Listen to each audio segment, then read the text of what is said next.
A note to listeners, the following podcast contains content that may not be suitable for all audiences. And he also talked about how Wes was so known to brag. Even after the escape had occurred, Whitey said that Wes loved to brag about what he did, what his role in the escape was. He would go around and just talk about it, So he was that kind of an individual that, one, couldn't keep his mouth shut and couldn't keep a secret. Everybody had like a little piece that they were contributing, and his was pretty crucial. Well, he claims that he was with them a lot during the planning session of when they would sit down for meals together in the kitchen dining area. He was not a part of the plan. He didn't assist directly with the escape plan, but he was contributing his thoughts and ideas with the others. And he says that they talked about it rather openly with each other, whereas I have another source that said that they spoke in code when they were at the table. They wouldn't say it outright, like, how's the digging going, how the dummy head's going. They would speak in code so nobody would, understand what they were really talking about. You are listening to Partners in True Crime. We are your hosts, Rob and Cindy Dorfman. Hi, everyone. If you're enjoying the podcast, please leave us a review wherever you listen to your podcasts, even if it's one word. And please subscribe to our website, www.partnersintruecrime. Follow us on TikTok, Facebook, and Instagram to check out our weekly promos. We're also now on YouTube at Partners in True Crime. If you subscribe to our website, you'll be getting weekly emails from us and all kinds of promotions and things that we don't advertise on the podcast. We appreciate all the great reviews, so please keep them coming as well. Just go on to Apple Podcasts or Spotify, drop us a review, subscribe, and tell your friends about what we're doing. Also, feel free to take pieces of the podcast, share with others. Our goal is to get the word out to as many people as possible, so thank you. Also, we are currently looking into the case of another young victim in Oklahoma, which seems very suspicious. 8 months ago, on September 4th, Noah Presgrove was 19 years old when he was found dead on a highway near Terrell, Oklahoma. His family is still looking for answers to find out what happened in Noah's horrible death, and we are talking to them. In the coming weeks, we will be launching the What Happened to Noah Presgrove podcast, where we will go through the facts of the case with the family and try to help them find some answers. Check out announcements on Partners in True Crime for further information. On June 10th, 1962, the Anglin brothers and Frank Morris started to say their goodbyes to fellow inmates on Alcatraz. Having prepared for this day for over a year, the three men had no idea what the outcome would be, but the time was now, and they were ready to take that leap of faith. Today we will discuss with Ken and Mike what that day might have been like for Clarence and John, and what last-minute preparations needed to still be done before their legendary breakout to freedom.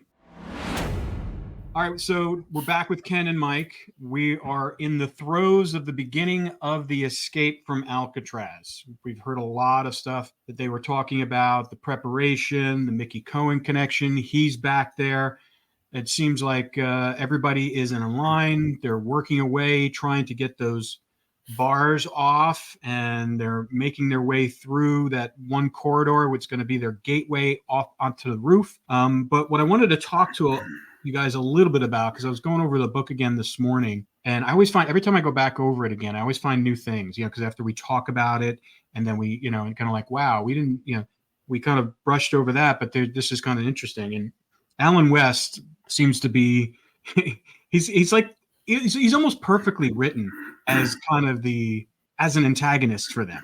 It's like he's like the monkey wrench and things. It's like he's there, but then they're not sure if they can really trust him. He's kind of blabbing around on the yard about, there's one scene where they saw him talking to someone in the yard, because they always kept everybody close together. And they saw him talking to somebody, and he came over back to him, and Frank says, what did you tell him? He grabbed me. He goes, what did you tell him? He goes, well, I told him what we're doing. And he's like, and Frank went through the roof as much as he could without showing anything on the yard. But I want to talk a little bit about how, everybody thought, and, those early reports, how no one really knew anything. No one else in the prison knew. None of the other inmates knew. But the more you read in the book, it kind of reveals that everybody knew what was going on, and they all helped.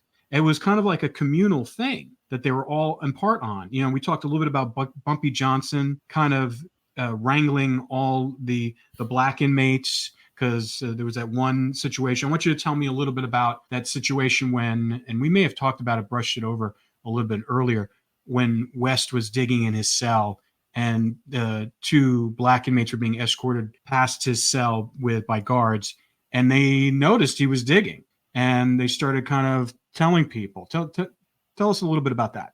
So, one of the things about looking and peering into someone else's cell, Whitey Bulger told me that was like a cardinal sin. You didn't do that. So right off the bat, that was something that they should not have been doing.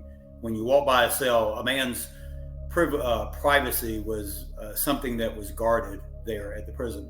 And so peering into anyone's cell was a violation of that privacy, what little that you had. And so, but glancing over and they see him doing something that's suspicious, as Mike had said before, with the segregation that they had at the prison, I mean, this is a perfect opportunity for them to notify someone and get, some type of, maybe even a reduction in their sentence, maybe even moved off of Alcatraz altogether, some privileges. But it was also a way of getting back at one of the racist, individuals that tormented them.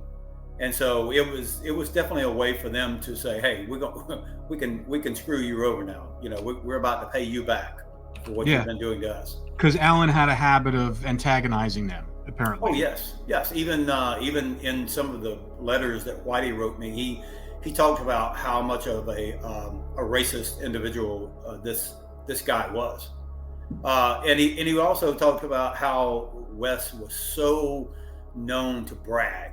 Even after the escape had occurred, Whitey said that Wes loved to brag about what he did, what his role in the escape was. He would go around and just talk about it, So he was that kind of an individual that one, couldn't keep his mouth shut and couldn't keep a secret. And so, I can imagine Frank Morris, along with the other two escapees, my uncles, were just furious with him. And it is one of the reasons why they clamped down on him so much.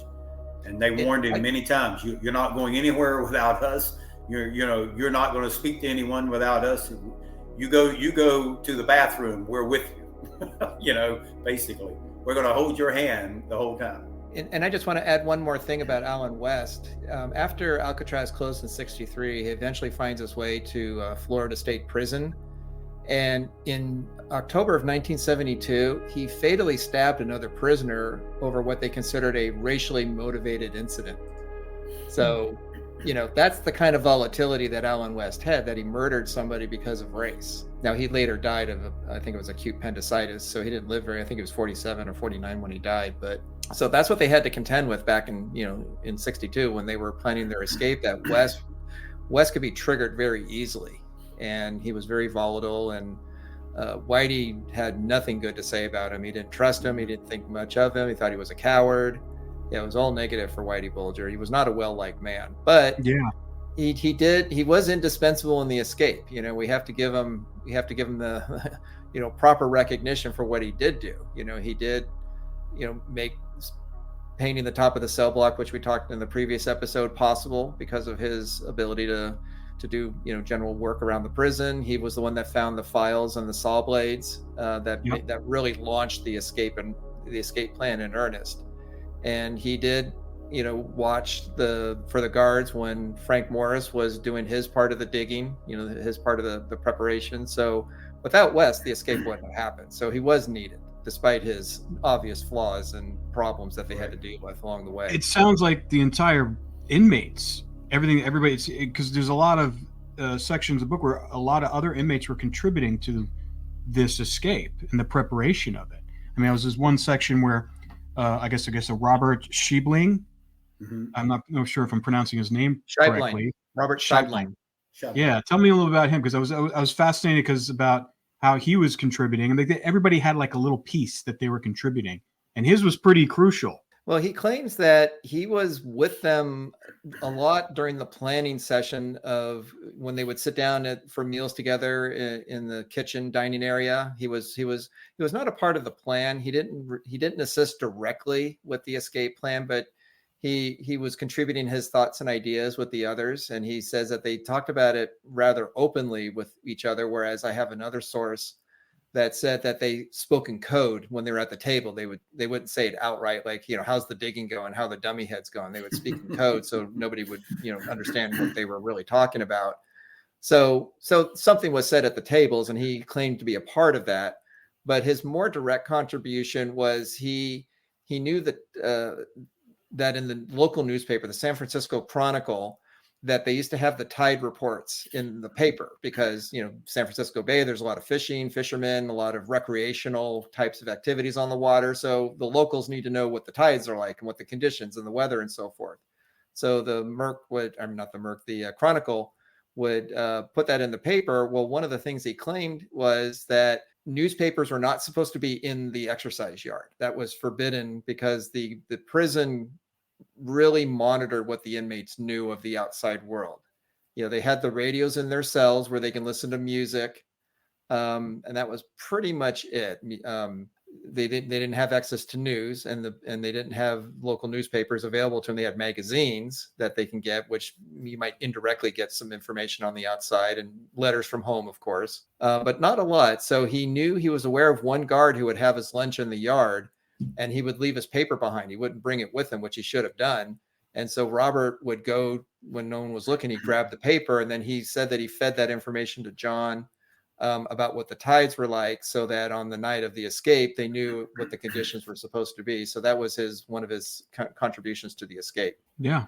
No, that's it's pretty significant knowing what the tides are. I mean, because that could change a lot of different things. Yeah. Well, and Whitey wrote many times about how that, I used to always believe too, it was just a couple of people who knew about the escape as it was being planned and executed. But he indicated that there were a huge amount of people that the night of the escape, as they're leaving, all of these people are like, especially him, he said, I laid in bed and stared up at the ceiling, just anticipating, that they were going to get called to, but he was, I guess they were all like praying and hoping that these men were going to escape. And he even makes a comment one time that it wasn't just those three that were escaping. Everybody in Alcatraz who knew about the escape was escaping with them.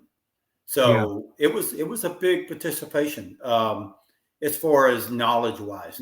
Very few people probably contributed other than maybe like their raincoats. But there were quite a few people who knew about it. Well, and it's amazing that they kept it all quiet. Well, that's my question. Like, why did they keep it quiet, and why didn't they want to escape with them? Like, why were they willing to help them and not rat on them? I think, one, a lot of people thought, well, if there was a successful escape, that would close the prison down, and which then would force everyone into the mainland to other prisons. The thing about Alcatraz was it was so isolated. Very few people had access to visitors. And then very few people had access to any lawyers or representation, especially the African-American group. Oh my gosh. I mean, the white people, had a few, but the black inmates had probably absolutely none. And so getting to a regular prison gave you a lot of access to other things that you didn't have at Alcatraz.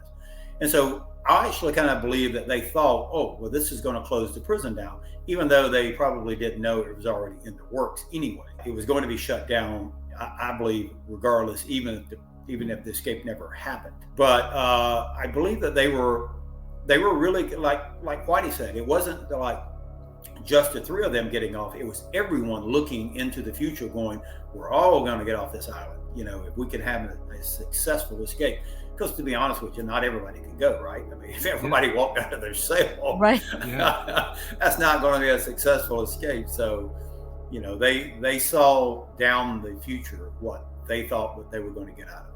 Yeah, and two, it was a way of sticking it to these guards and everybody who had tormented them for all this time. So. So. Yeah, no, but they One of did. the They things did that invite. Whitey, Didn't they invite Whitey though? And then he kind of turned it down. He thought about it, and then talk a little about that, because I thought that was interesting. Ken? Well, yeah. So go ahead, Mike. You jump in on this one.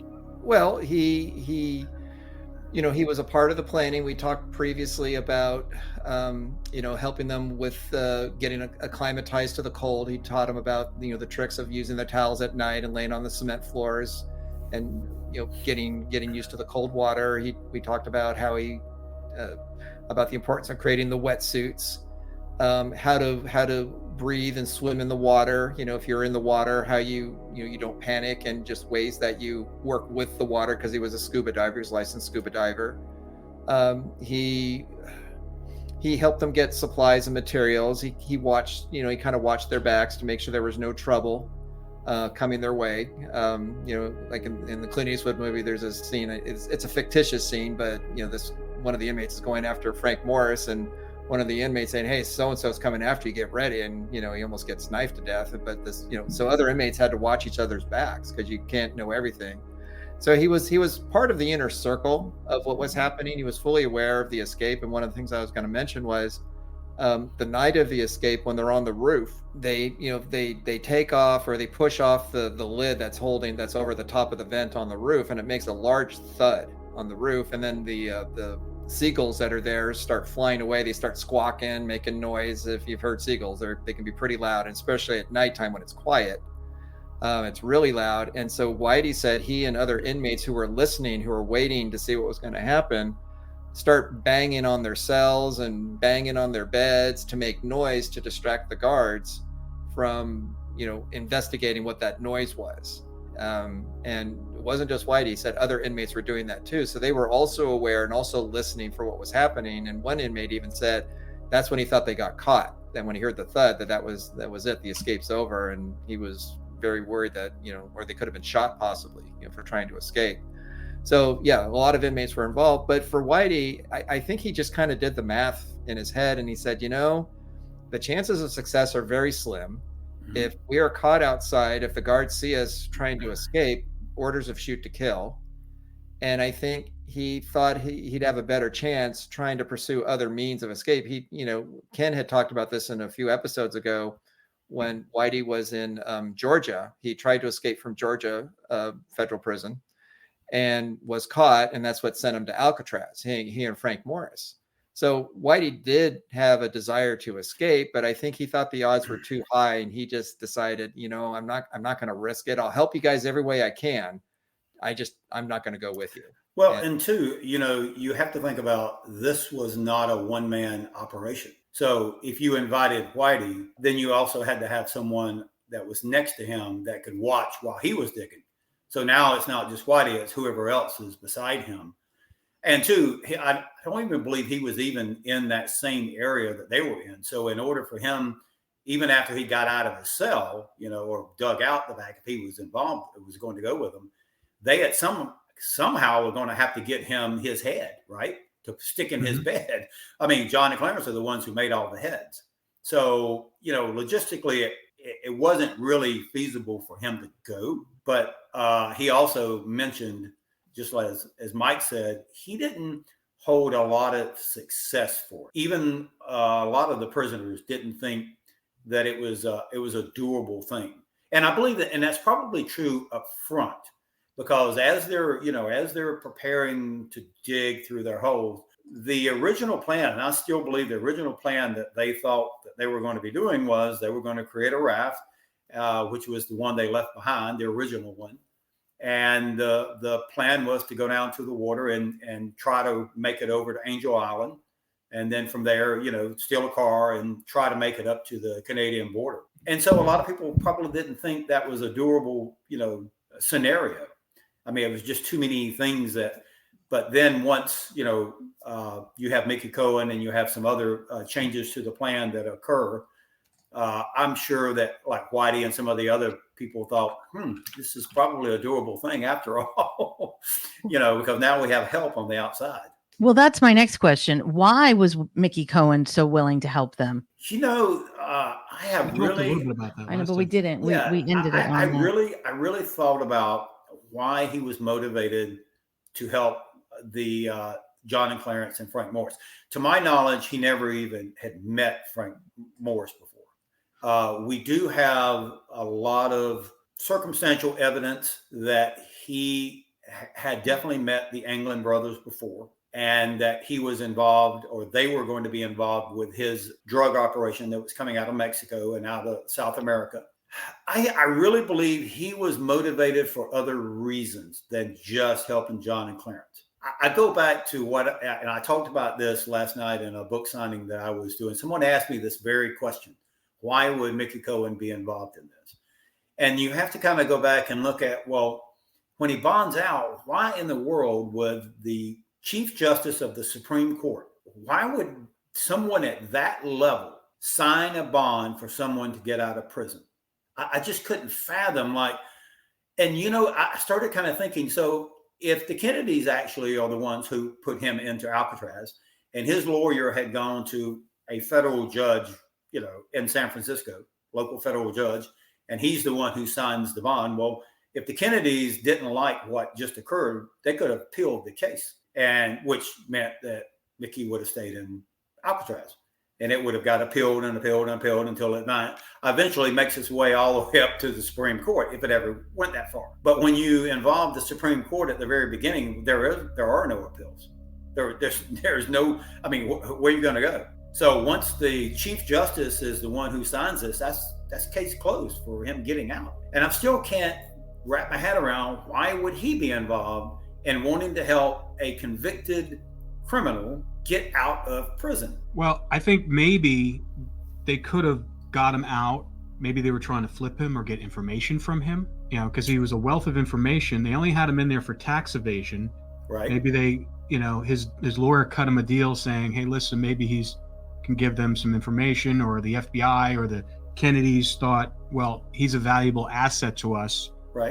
Let's throw him, a bone and see if he'll play ball with us. And they may have questioned him thinking that, and then that's probably why he ended up back in. Yeah, I'm speculating, but just thinking along the lines that it doesn't make sense, like you said, for Justice Warren to sign his bail thing. I don't, I can understand.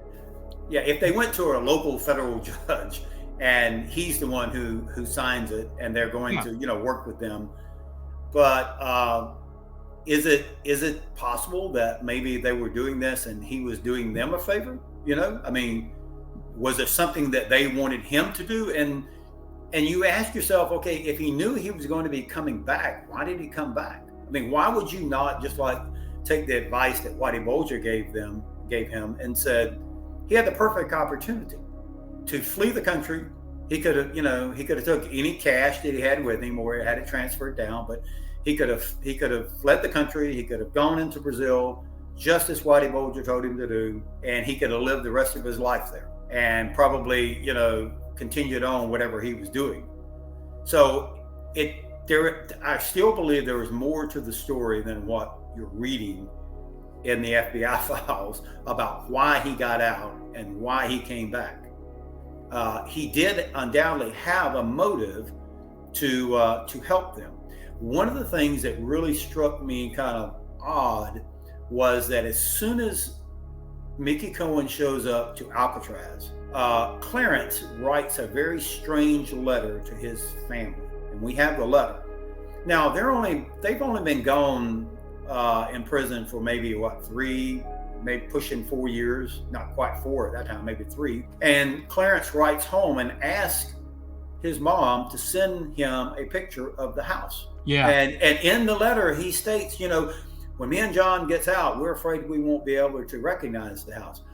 When I remember the house for the first time in the late 60s, early 70s, it's the exact same house that when they built it.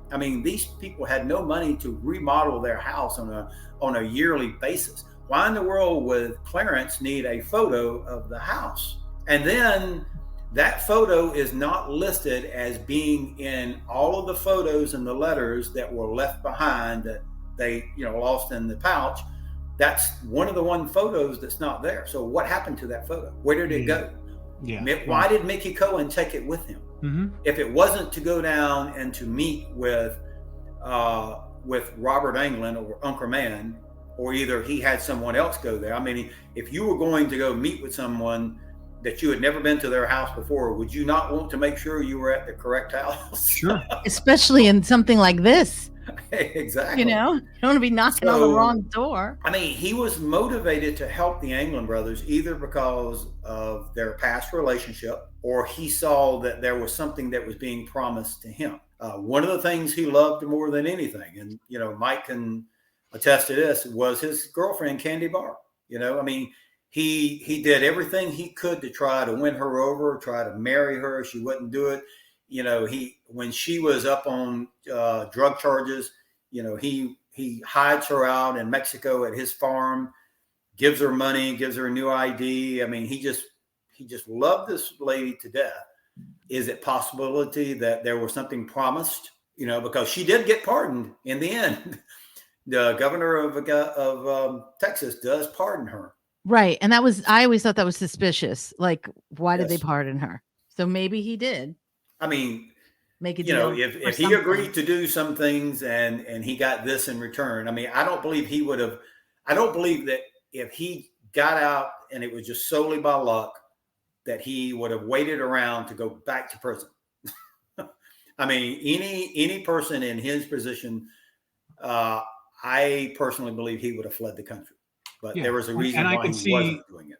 Yeah, right. At that point, I could see Bobby Kennedy saying, "Yeah, bring him out, see if we can get something. But if he doesn't give us anything, we're putting him back in." And that's very possible. That's very possible what could have been happening. Well, he has a case. He did have his appeal case, and they did do that. And in the end, his appeals were denied. All the charges that they found him guilty on, they upheld the conviction against him, and then they sent it back. So judicially, that's why he goes back to Alcatraz. But doesn't most prisoners today, if you're convicted of something, I mean, if you file for appeal, you don't get out. You stay in prison while the appeal is being heard, and then if it's overturned, then you get out. It's not like, I mean, that's a very weird situation that they allow him to leave. Yeah. I mean, usually they're filing their appeals behind bars, depending, but it also depends on the crime. If it's a violent crime but his was tax evasion. So there may have been, correct? Am I correct that he was in there for tax evasion? It was, but they were actually trying to get him on other charges. I know. They tried to get him on murder because he was involved in a murder. So that was the only thing they could, at that time, get things to stick upon these criminal mob bosses. And then they could have been letting him out to see if he reconnected with people or did something else that they could kind of charge him further on. I mean, that's sometimes they let people out just to see and, let him loose and see who they connect to.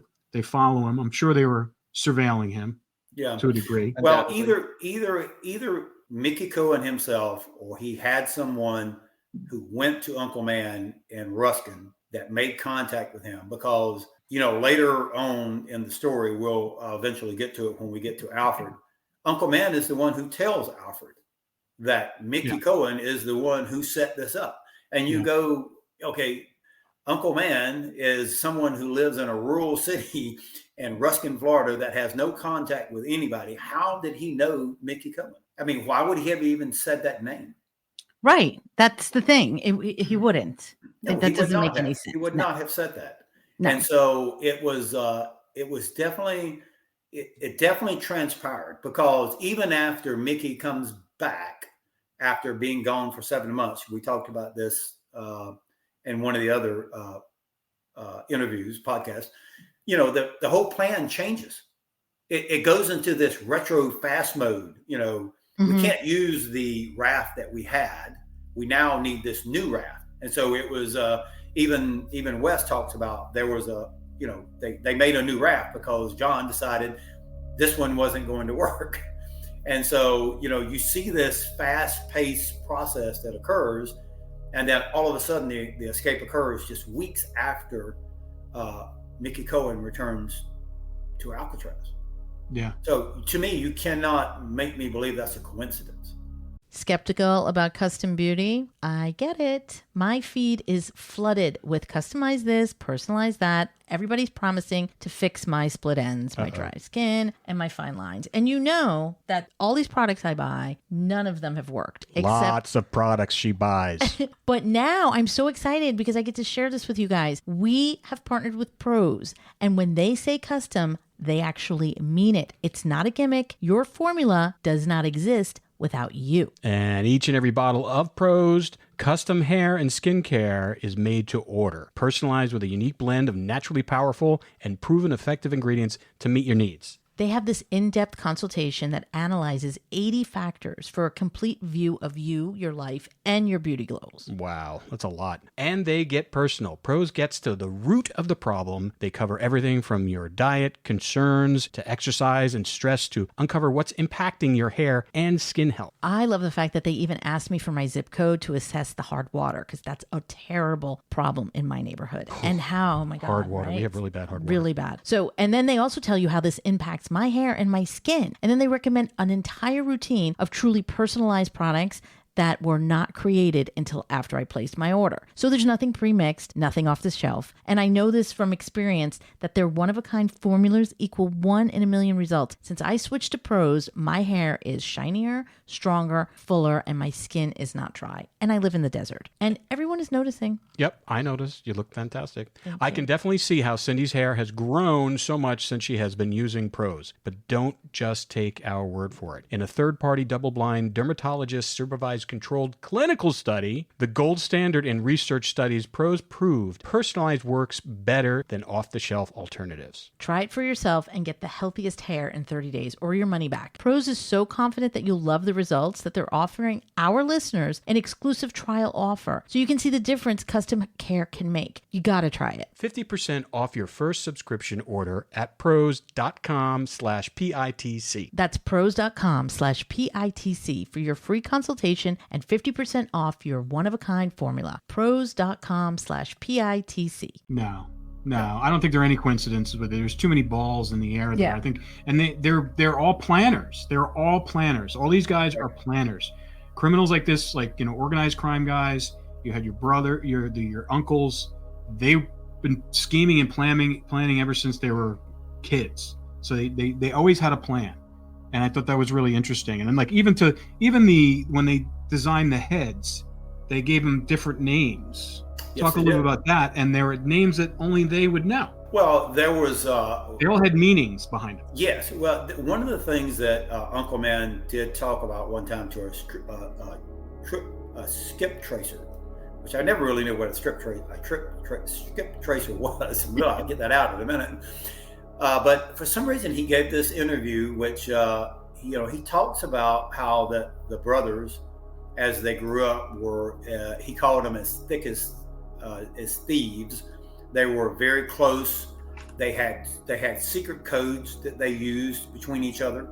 They could communicate without actually saying anything. They could make marks. They would make phone calls. They would let it ring X amount of time, hang up, and then they'd do it again so many times, and each one meant things. So they had ways of making those type calls. And then they used aliases. Like a lot of times Clarence went by, he used an alias of Carl Miller, which was one of his cousins. But they also gave each other names. Like when Alfred was on the run from a previous escape before the bank robbery, they referred to him as Oink. So believe it or not, that's one of the heads that they made. Mm-hmm. So you see these this code system that they were using. Even like I blow my mind about. So every letter that comes in and out of a prison, especially Atlanta or Alcatraz, is scanned and reviewed by a prison guard. How in the world they communicated to Alfred while it was doing planning that they were planning an escape from Alcatraz, because they let him know, hey, we're planning this escape from Alcatraz, and Alfred didn't think that it was going to be successful. He didn't hold a lot of hope out for it. But so they had a way of communicating that a guard probably looked at it and thought, oh, it's a couple of scribbled lines, or It was some that didn't mean anything to them, but it meant something to Alfred. And so that's how they communicated. And so you can see when they built these heads that they probably took it as a joke, and they named them after each one of their childhood nicknames that they would give each other. Yeah, no, I thought that was really interesting. But it just tells you how genius they are and how they were doing it. I can't remember if we talked about Frank Morris and the accordion.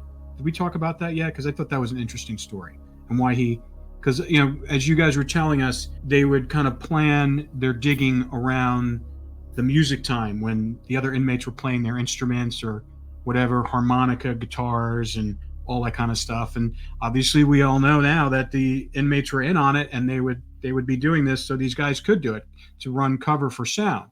But then I was reading about when, because Frank Morris didn't know how to play the accordion, but he ordered one. The fact that he was able to get an accordion sent to him, something unwieldy like that, and just what do you know about that? And then did that have some sort of, because I was also reading, did it have a dual purpose? Were they going to use it for something else additional for him to just kind of make noise while they're digging? So yeah, like you said, he ordered an accordion, and there was a band on the island called the Rock Islanders. So everybody who could play an instrument was a part of that. And actually, Al Capone, he was there years earlier. He wasn't there at the same time as the brothers, but he actually learned how to play the harmonica, and he was part of the Rock Islanders. So he had some musical talent, which I thought interesting. This notorious mobster playing a harmonica with a band, but he did.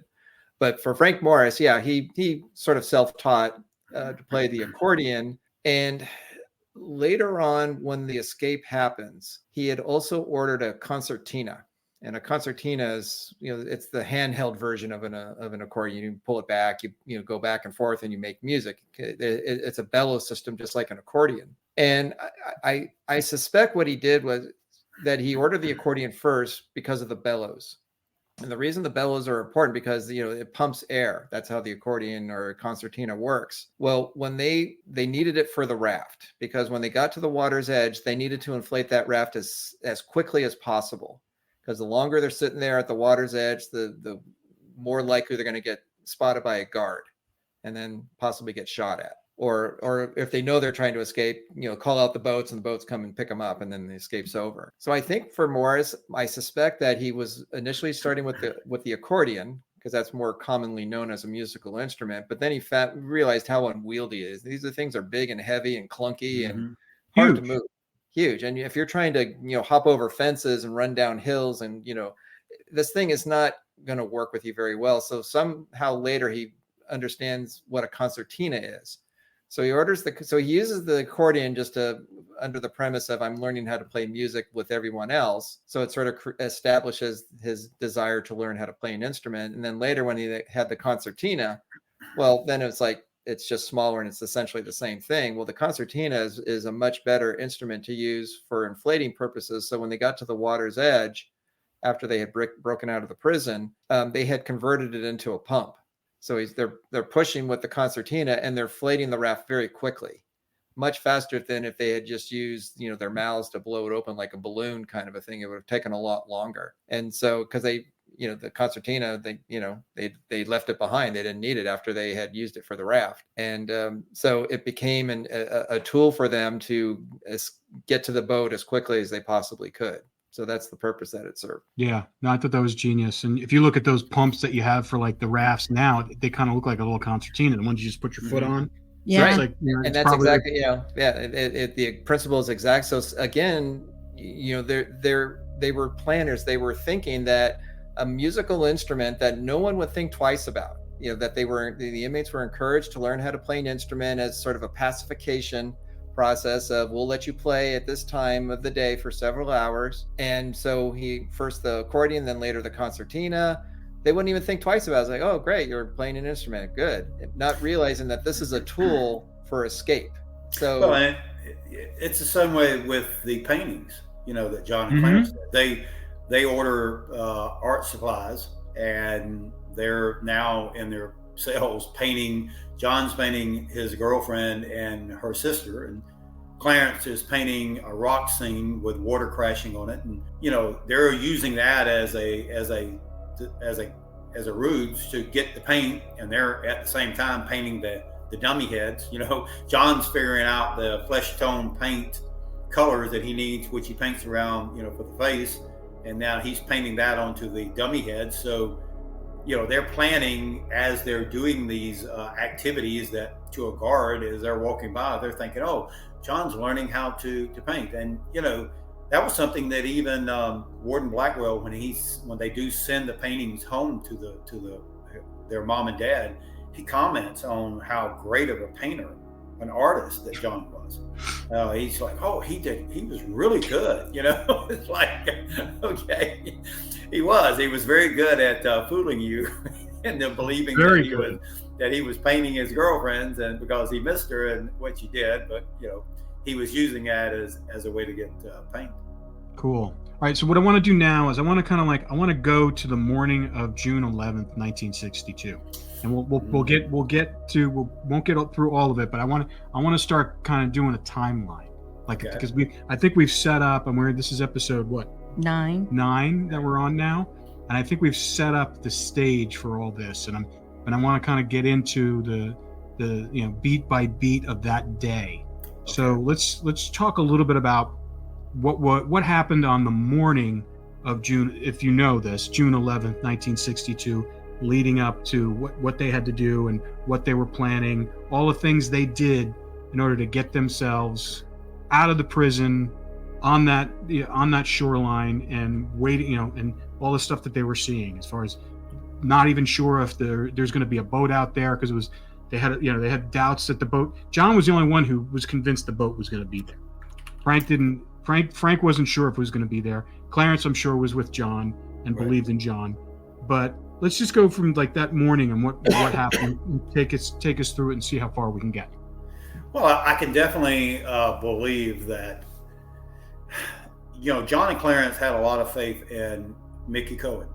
Undoubtedly, Mickey, when he came back, he gave them a time frame of, the boat's going to be at this location for X amount of evenings, starting from this time frame to this time frame, and you have to make sure that you have executed the plan and you're ready to go within that time frame. I mean, the boat can't come out there and stay every single night for months.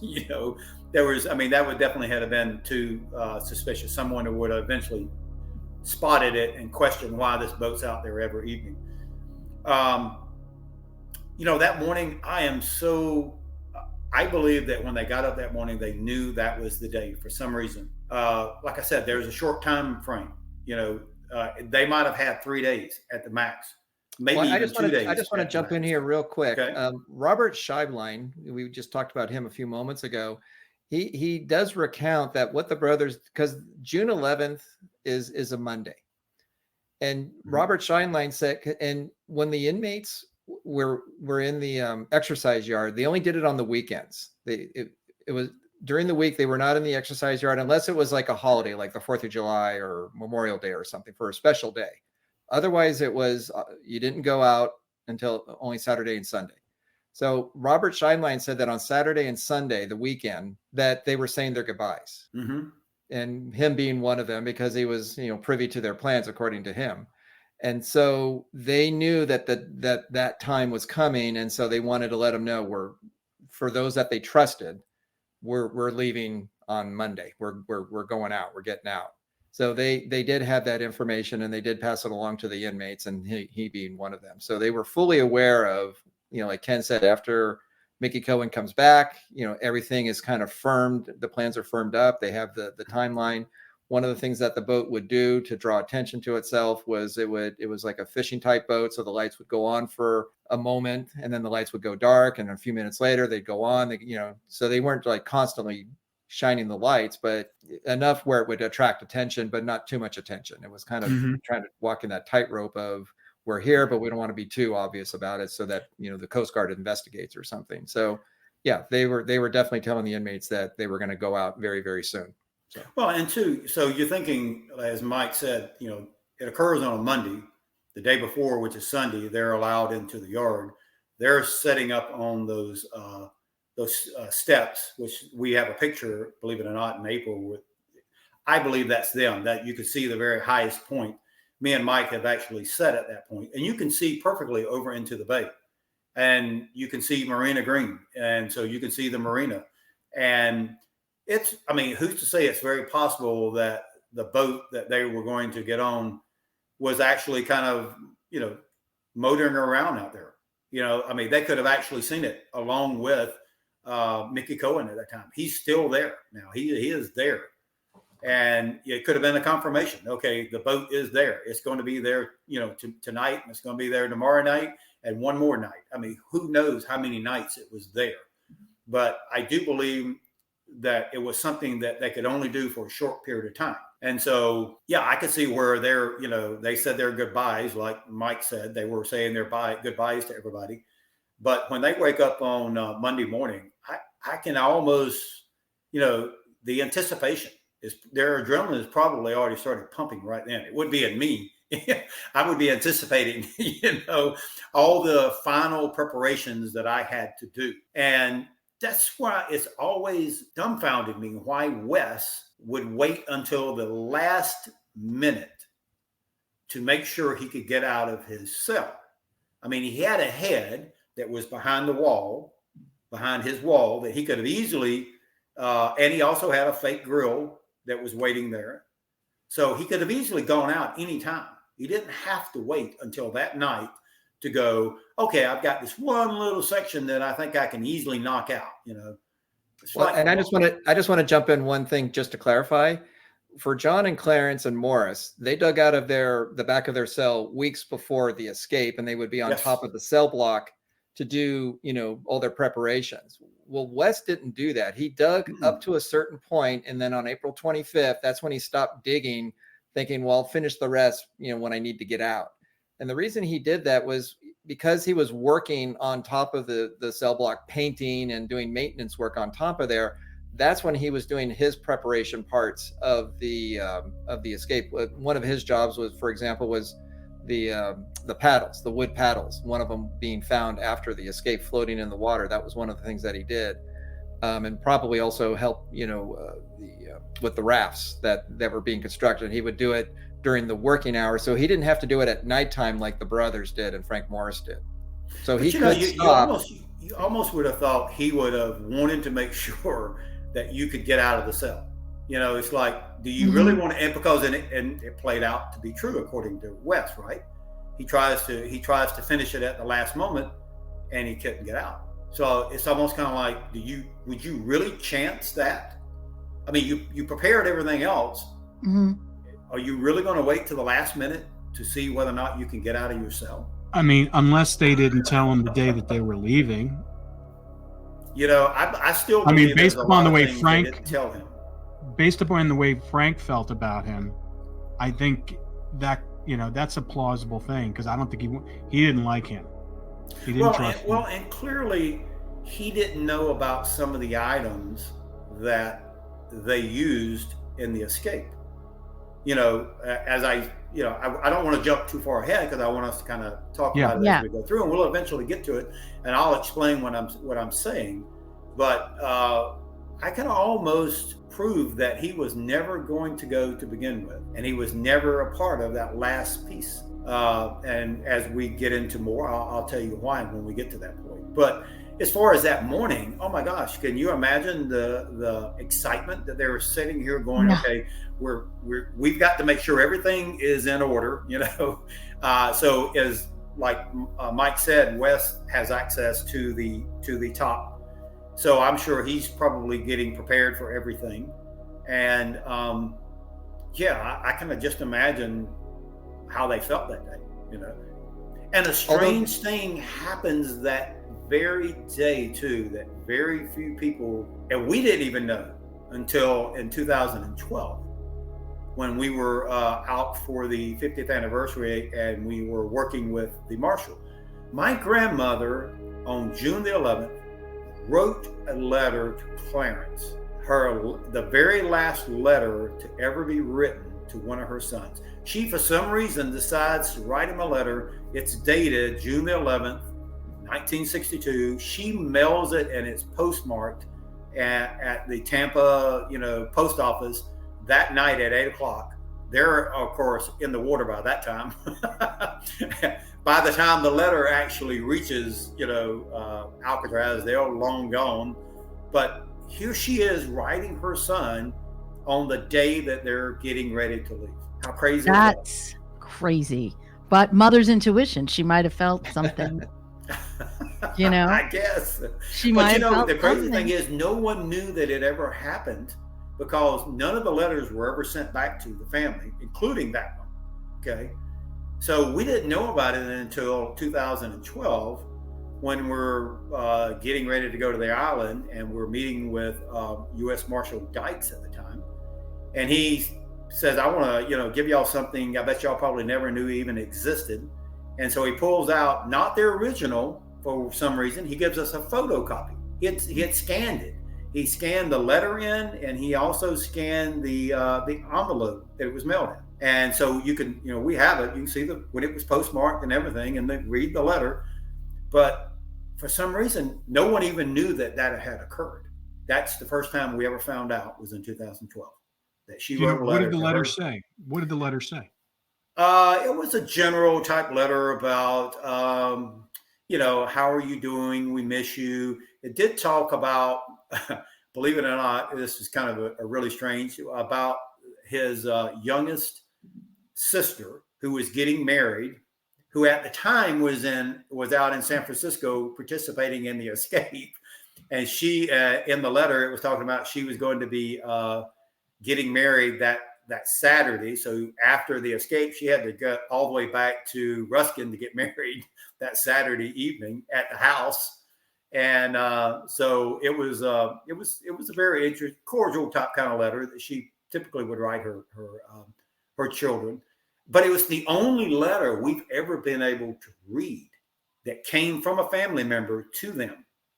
All of the other letters that the family wrote them, we have never been able to read them. The FBI still has them, refuses to give them back.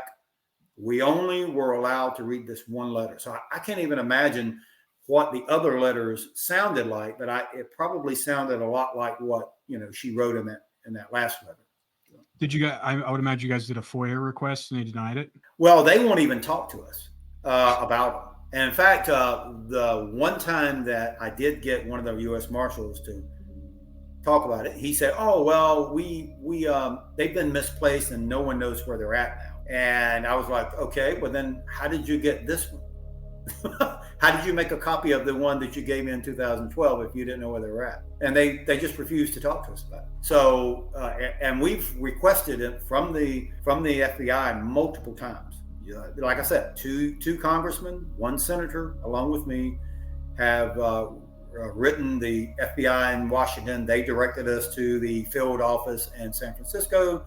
They completely refused to respond to either one of us, the two congressmen, the one senator, and myself. And that's been 3 years. We've been trying to get them to reply. They will not even respond to us. Letter, phone call, nothing. They refuse to talk about it. Go figure. Yeah. I don't know. What is in those letters that Uncle Man probably wrote them, because Uncle Man was living with my grandparents at that time with his wife.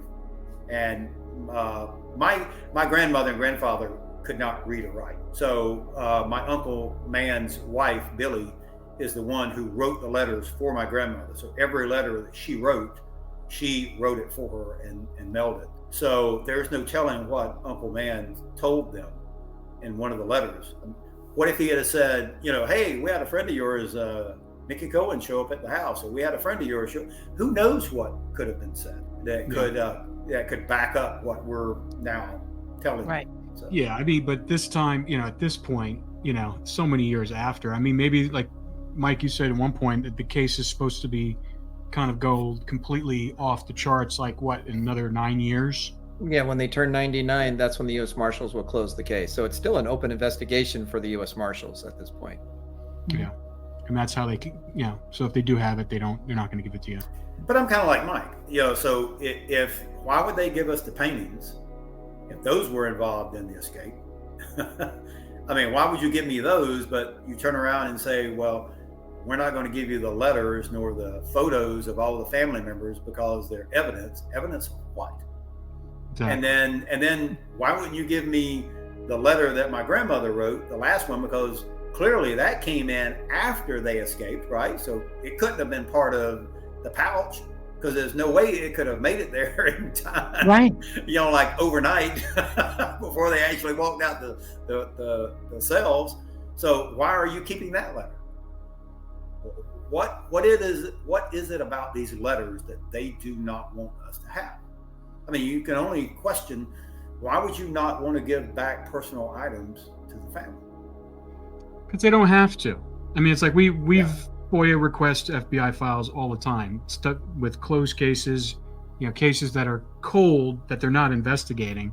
But if, I mean, right now, Laura, our forensic criminologist who works on death row in San Quentin, she has power of attorney from some of the serial killers on their cases. And that means she's got all the discovery. They won't give her the files. She has power of attorney. She's like, I have power of attorney. You have to give it to me. And there's 2 cases that they won't do it. They've given her many of the others, but there's just 2 particular ones. And she's working with law enforcement to try to close out some of these cases. Yeah, So I don't know. But I think you're right, Ken. I think if there was nothing egregious in them or potentially maybe backing your story up, they would just give them to you. What's the point? It's just letters from your family. Unless they don't have them. Well, there's there's the photograph that the day after, on June 12th, when the escape was discovered, the FBI, of course, came to the island. They took over the investigation and trying to round up the escapees. And so they were taking photographs of the different parts of the prison and on the island of where where they were interacting with the inmates with the escape part. And of course, she took a picture of their cells, which they're in the very book. next morning. And there's a stack on John's. There's like a little desk, tabletop kind of a thing in the cells where they can write letters or just keep things on. And there's a stack about this thick. Turn my hand here. This thick of letters in John's cell, that there's probably a good 15 or 20 letters in that stack that have never been accounted for. Because when the FBI sent back their personal items, it was just a few little things that were innocuous, like shaving kits and toothbrushes and things like that. Pair of glasses and the paintings. Yeah, just and it's just a handful of things. And the paintings. Well, the letters were never returned. Nope. Where did those letters go? They vanished. They're holding on. So probably one of those letters was the one that the mother sent that was just added to it, and then eventually was released to the family. Well, and 2, if you look on top of the, this is something that when I first saw the in that photograph, those letters, up on top of it is it looks like a raincoat sleeve, like the sleeve of a raincoat laying on top of them. And so I took a picture of just the raincoat sleeve, and I sent it to one of the U.S. Marshals and also to Michael Esslinger, because they, believe it or not, they were the 2 people that have actually seen the pouch that was discovered in the water a couple of days later, and the items that were inside of the pouch. They actually saw them, and then all of a sudden it was at one of the archives, and then all of a sudden, they keep saying now, well, we don't know what happened to them, So, but I showed him that pouch, that raincoat sleeve that was on top, because that's what it was made of. And he said, yeah, that's very similar to what I saw. But my question that I've always asked is, okay, here's a raincoat sleeve in John's cell up on top of a stack of letters. And in those letters, are probably photos, right? Because they said they found letters in the pouch. How is it that John left all that behind, but yet it's found a few days later in the San Francisco Bay? How is that possible? And do you think that pouch that you saw in the cell that they have staged there, that's the right one? Could they have replicated it just for display purposes? No, well, so this was the very next morning that, as like Mike said, the FBI comes in like the next day and they take the case over. I mean, I'm sure right off the bat, it was the guards and the warden at the time was in charge of what was happening. But as soon as the FBI showed up, everything is turned over to them. This is a federal case. And that's one of the first things they do is they photograph everything just as a crime scene before anything's moved. No one's touched anything. all their clothes are still laying on their beds. That's the reason why I'm saying they snuck out of their cell naked. The only thing they had on was their underwear, undoubtedly. Because in John's cell, you can still see his pants with his belt laying on the bed, all of his shirts. So he didn't take anything with him. He had clothes waiting for him that they were going to wear. That proves that and he even said this to another prisoner, there's a possibility we're going to take alternate clothes and darken them black so that we're not seen, as we're less likely to be seen. So that was already something that was in the planning stage. But so they come in there, and here are all these letters, okay, and you've got all the information that's inside the letters, the photos, because that's what happens when you get And what really kind of made me think that something was strange was that one of the items that they find days later in the pouch as they go through it is a receipt for made out to Clarence, where his mom had sent him $5. Okay. So this is how it would definitely happen. My grandmother would have written a letter to Clarence, put $5 bill in there. She didn't have checks at that time. They didn't do banks. It was cash. And as soon as the letter arrives at Alcatraz, they go through every letter. They would have taken the $5 because the inmates were not allowed to actually have cash. They had an account. They deposited that into his account, write him a receipt, goes inside of the letter, and goes to Clarence. Why in the world would Clarence find a need to take this with him on this escape? Why? Why would you take that, but you leave your letters? They grabbed all the letters, which had all the items inside of it, and that's what was shoved inside this pouch. So, and then I go back and I ask this kind of question too about the pouch. So you see the ingenuity that John and Clarence and Frank Morris did on the life preserver. We talked about how long it took, once they found him, even the one that was damaged after they patch it, it holds air for almost an hour with weights on them. Same thing with the boat. If this pouch was so important to John, and it was because that's what they claim, this pouch was crucial to him. And this is the reason why, we believe he drowned. And if it was all that, then he sure did a piss poor job at putting it together, right? Because according to the Army boat person that found it, it was flooded with water. So he didn't do a very good job if it was that important to him. Sounded to me like whoever put it together didn't really quite know about the vulcanizing, how to vulcanize something. They just put it together, sewed it together, and threw it in the water. I mean, explain to me how all those letters were still in his cell the next morning. Another mystery, Yeah, tons of mystery. Well, we got to the morning, so that's good. So, and I think that's really important to understand. And when I read that, I thought that was interesting when they said their goodbyes, that Sunday before. So it's really kind of interesting. But we will next time. We will get down to the timeline of the escape. Get to the water, because there's some really fascinating things that happen, and there are things, a lot of setbacks that I think the listeners will be really interested in, because it didn't go as planned as exactly as it planned. No. All right, guys. So until next week, and I know you're going up to this week. You're going to be at. Tell us a little about the event that you're going to be at. This is going to air probably after it, but tell us a little bit about the event that you guys are going to. So on Friday night, Ken's going to be flying out from Florida to San Francisco this week. And so the two of us are going to be together promoting the book, Alcatraz, The Last Escape. On Thursday night in San Francisco, we're going to be going to the Commonwealth Club and giving a little talk about the book and doing a little Q&A with an audience. So that's going to be an enjoyable experience. I'm looking forward to that. And then on Friday, we're going to be going to Alcatraz. And there's another podcast, competition, is going to come out also from Florida. They just happen to be in Florida as well, and they're going to fly out this week, and they're going to do a podcast of us on Alcatraz Island on Friday. So that'll be memorable. On the spot where it all happened, we get to kind of share our story with them as well. Cool. Well, that's cool. Yeah, and of course, the anniversary is coming up in another week. So perfect timing to do this. Well, fantastic. Well, hopefully you have great weather up there, because you never know when, even in the summertime, people think in San Francisco in the summertime you have good weather. No. Well, even John talked about that in his letter, saying on one day it could be 80 degrees and the next day it's 60 degrees and freezing cold. He even commented on the weather, how unpredictable it was. Yeah. Please visit our website where you can subscribe to the podcast, find show notes, and check out extra content from all of our podcasts. All rights reserved. This has been a production of 722 Media Content.